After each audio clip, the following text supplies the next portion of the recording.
Kicsit közel volt az egyik az arcomhoz, az egyik észrevettem. A harmadik, mert kettőt lesomtam, reflexoltam. Harmadik leütötte, azt lekocolt a homlokon. Jó, nem volt jó az állás, érted? Fölszívtam magam, és ideges is lettem, tudod, hogy leütöttek egyet.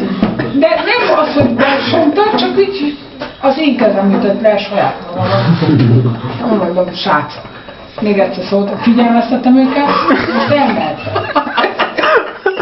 Nem mentek el. Akkor addigra fölállt az a kettő, amit leütöttem. Rájövök a sípire, még mindig.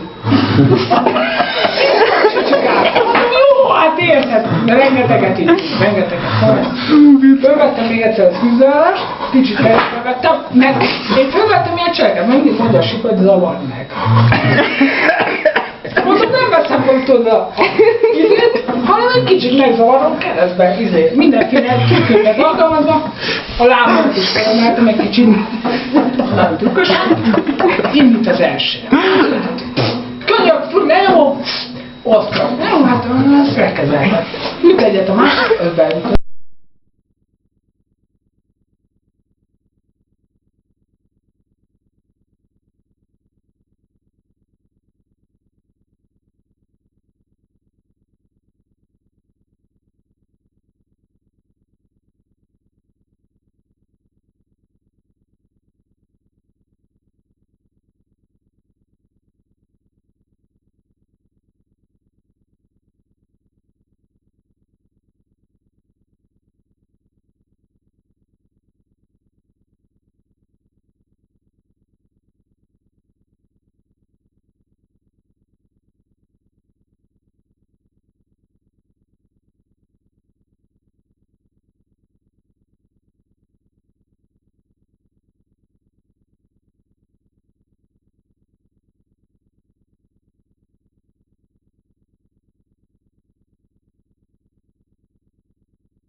Említettem, hogy ott kezek mindig föl voltak, tényleg egyszerűen technikai fölényben voltam.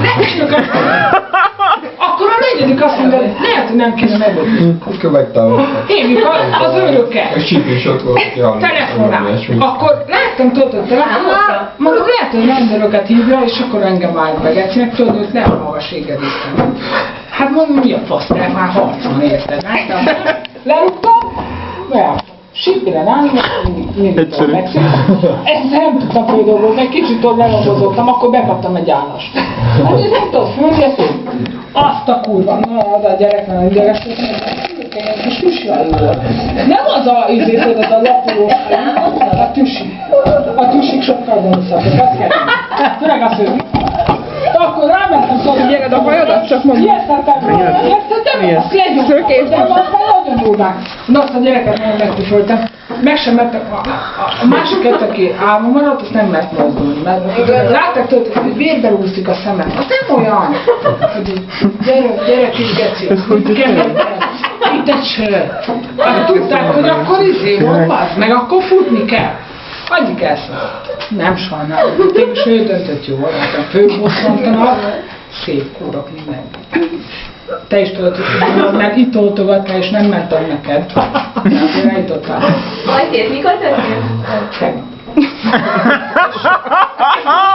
Elfutott egy. A másokat megmondom, figyelj.